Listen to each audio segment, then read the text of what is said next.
temos aqui um tema comum a várias áreas, principalmente geografia e química, né? Então a gente vai falar sobre problemas ambientais. Despenca no Enem, gente.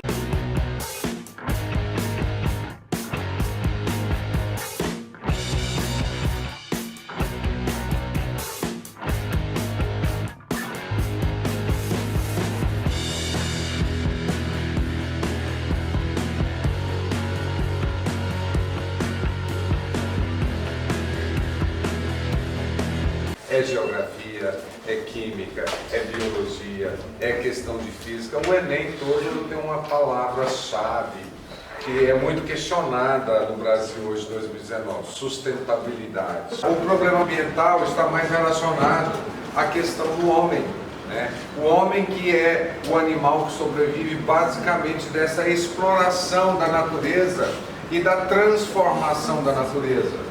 É isso que nos fez diferenciar dos demais animais da superfície da Terra.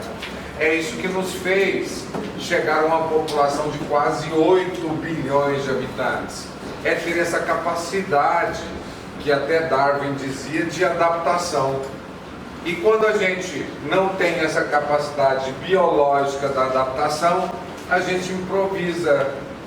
E esta improvisação vem sendo acelerada principalmente após a Revolução Industrial, não é isso? Isso mesmo, é importante muito a gente, antes de começar a expandir o assunto aí, ver alguns conceitos importantes, né? A geografia trata, por exemplo, sobre a tal do determinismo geográfico e do possibilismo geográfico. O determinismo fala que a natureza ela influencia o homem, né? E o homem, então, ele vai agir de acordo com o que manda a natureza.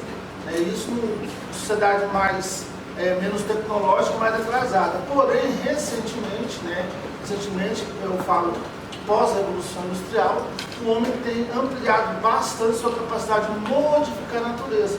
E aí entra um outro conceito chamado possibilismo geográfico. Então, o determinismo fala que a natureza influencia o homem, o possibilismo fala que o homem altera a natureza, né? Fazendo um buraco no meio da montanha, né? Construindo uma ilha artificial em formato de paineira, ou então, por exemplo, colocando neve, né, no meio do deserto. Então, o homem consegue, de acordo com a tecnologia, modificar a natureza. E essa capacidade de transformação de modificação aumentou bastante nos últimos anos. E como a relação do homem com a natureza é uma relação egoísta, antropocêntrica, quanto maior aumentou o progresso do homem, mais aumentou também a destruição da natureza, né? E isso se tornou aí um fato importante, porque os estudos científicos mostram que as alterações que o homem provoca na natureza estão se tornando cada vez mais definitivas, né? Então, o problema ambiental é causado pelo homem, as causas são conhecidas. Se cessassem as causas, cessariam as consequências. Porém, o que eu percebo é que o homem tem aumentado bastante isso. Infelizmente, né, nos dias de hoje, você tem o obscurantismo científico, né, que quer negar tudo quanto é problema ambiental em nome de teorias da conspiração. Essa parte que o Lobão falou aí, ela é muito cobrada no Enem como competência, né? Saber identificar e saber definir as contextualizações. Como o Lobão colocou, o determinismo foi quando nasceu a geografia. Lobão, acho que eu que sou o mais velho aqui da sala hoje, não sei porquê, mas eu sou... para Coralina. Então, na época que eu dei aula para a Cora Coralina, a geografia era uma ciência da natureza, hoje ela vem nas ciências humanas. Então, determinismo é isso.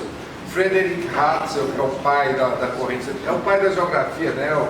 Que oficializou a geografia como ciência, nasceu como essa corrente determinista. A casa, o lema dele era: a casa é mais importante do que o morador. Ou seja, naquela época era mais importante estudar a natureza do que o homem. Hoje, a geografia é uma ciência social, tanto que ela vem no caderno de ciências humanas.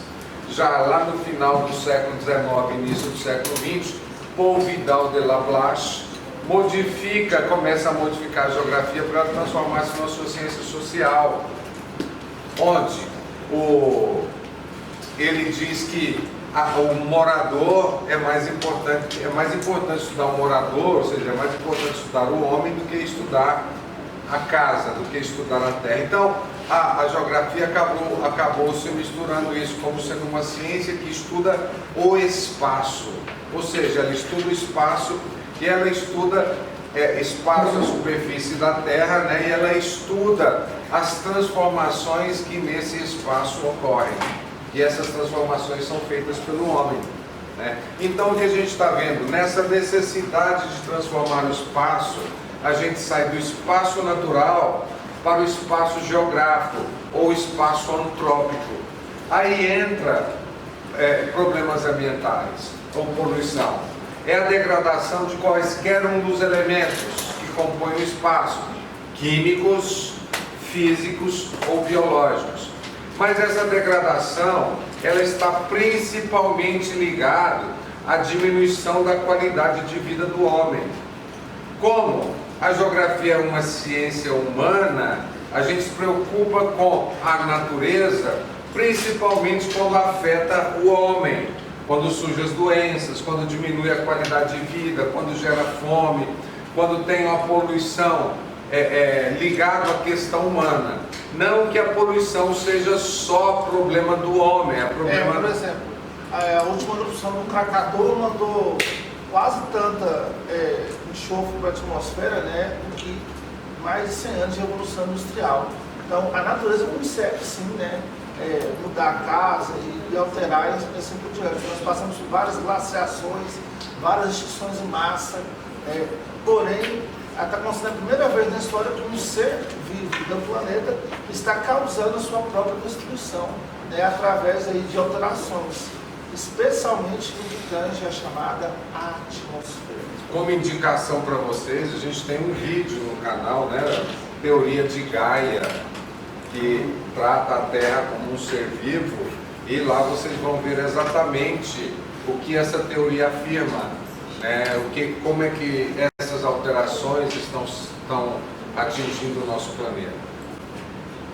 Essa ideia de sustentabilidade, que é uma ideia relativamente nova, ela contrapõe com, antes da ideia de ser sustentável, o Rocha pode falar, que somente surgiu nos grandes países dos Estados Unidos, que era impossível evoluir sem degradar o meio ambiente. Isso é uma ideia que difundiu para todos os países que queriam industrializar após a Revolução Industrial. Então, durante muitos anos, essa degradação ela se tornou como objetivo. Não, se eu quero construir indústrias, é impossível eu não desmontar, é impossível não secar um rio, é impossível não fazer uma barragem.